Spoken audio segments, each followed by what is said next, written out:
할렐루야. 매일 말씀과 함께하는 삶, 매일 말씀의 시간입니다. 오늘 열왕기상 6장 1절 말씀을 묵상하겠습니다.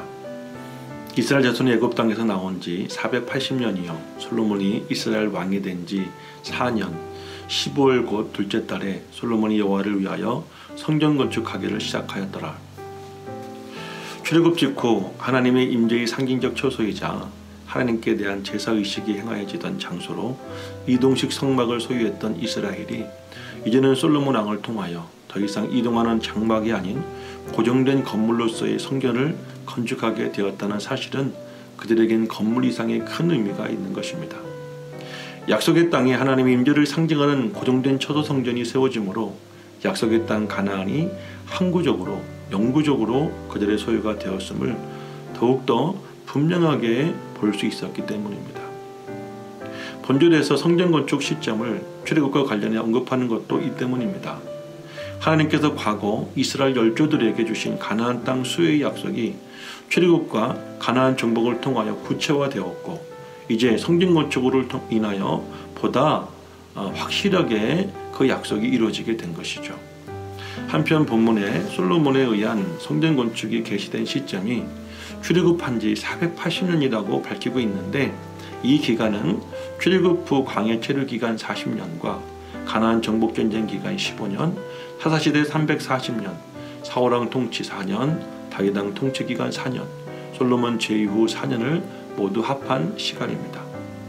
그렇다고 하면 하나님께서 이스라엘 백성에게 출애굽 후 480년 만에 장막 성전을 대신하여 건물 성전을 허락하신 이유가 무엇이었을까요?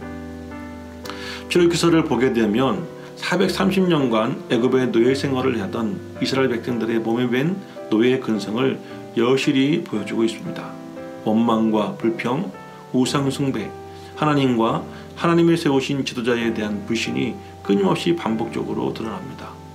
결정적으로 가데스 바나에서 각 지파에 새로 뽑힌 대표로 뽑힌 12명이 40일간 가나안 이곳저곳을 정탐하고 돌아와 결과를 보고하는 민수기 40장 말씀을 보면 하나 같은 10명의 보고 속에는 지극히 인간적인 시각과 자기 이해만 있을 뿐 도전할 말씀과 약속에 대한 신뢰는 찾아볼 수가 없었습니다. 그들 앞에서 가슴을 찢으며 그들은 우리의 밥이다. 여호와께서 우리를 그 땅으로 인도하실 것이라고 이 말했던 여호수아와 갈렙을 오히려 돌로 치려했던 이스라엘 백성들의 이면에는 430년간 이스라엘 백성들에게 뼛속 깊이 뿌리내고 뿌리를 내리고 영향을 주었던 애굽이라고 하는 불신 문화가 잔재되어 있음을 보여주고 있는 것입니다. 그래서 40년 동안 광야에서 떠돌아야만 했고 그곳에서 여호수아와 갈렙을 제외한 대부분의 출애굽 1세대가 죽고 광야에서 태어나 광야 가운데서 인도하신 하나님을 경험하고 신뢰하는 2세대를 중심으로 가나안 정복을 감행하였습니다. 15년에 걸친 정복전쟁이 끝나고 그곳에서 약 340년의 기간을 보내며 여호와께서 세우신 사사들을 통하여 하나님의 통치와 보호 아래에서 애굽의 노예로 살 때의 몸에 밴 근성들을 버리고 이제는 사울왕과 다윗왕이라고 하는 두 왕을 통하여 흩어진 백성들을 하나로 모아 하나의 국가가 세워지고 나라 밖에서 이스라엘을 대적하는 민족들을 하나하나 정복하여 영토들을 확장하고 이제는 솔로몬이라고 하는 지혜의 왕의 강력한 중앙 집권적 리더십과 신본주의적 통치로 인하여 국가가 안정되고 모든 재앙이 사라진 역사상 가장 안정적인 시국이 되었기에 이제는 더 이상 이동하고 쫓겨다닐 일이 없어 이동식 청막을 대신하여 고정된 초소 성전이 세워지게 된 것입니다. 그래서 본서의 저자는 여기까지 오는데 출애굽 이후 무려 480년이라고 하는 길고 긴 시간이 걸렸다고 강조합니다. 이는 이스라엘 민족이 애굽에서 노예 생활을 했던 그 오랜 시간 동안 뼛속 깊이 뿌리내렸던 노예 근성이 사라지고 이제는 하나님만을 신뢰하고 하나님의 세우는 리더십에 순종하는 온전한 그리스도인이 되었음을 선포하는 의미가 있습니다. 그럴 때 가나안 땅도 성전도 온전히 그들의 소유가 되어지는 것입니다. 저는 우리 꿈의 교회 지난 10주년 역사를 묵상해 보았습니다. 2008년 7월에 장막 성전인 안중성전이 세워졌습니다. 제가 안중성전을 장막 성전이라고 하는 것은 그곳은 일정 기간 계약을 하고 임대료를 지불하는 삼각교회였기 때문입니다. 당시에는 개척교회 황금기가 지나고 통계적으로 10개 교회가 개척되어지면 1개 교회만 살아난다고 하는 그런 시기였습니다.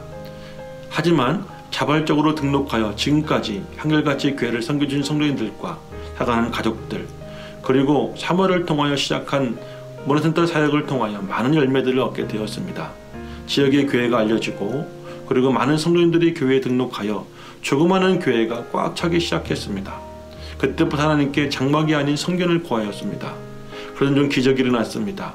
하나님께서 이 교회를 위하여 헌신하실 일꾼들을 보내주셨고, 온 교회가 하나가 되어 성전 부지 구입과 그리고 성전 건축이 순조롭게 진행되어 개척 10년 만인 2018년 5월에 성전 건축이 끝나고 입당하게 되었습니다. 돌아보면 진땀이 날 만큼 긴장의 영속이었지만 하나님께서 우리에게 기적 중 기적을 베풀어 주셔서 여기까지 이르게 된 것입니다.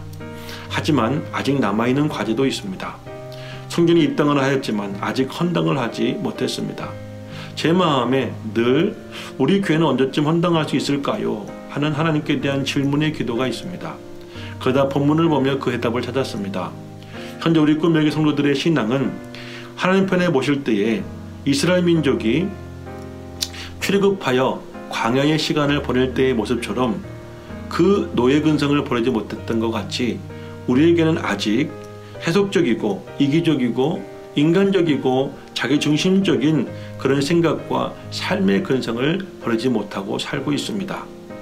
그리스도 안에서 온전 성결하고 성화될 때 우리는 그런 근성을 버리고 거듭난 하나님의 거룩한 민족으로 백성으로 우리는 살게 될 것입니다.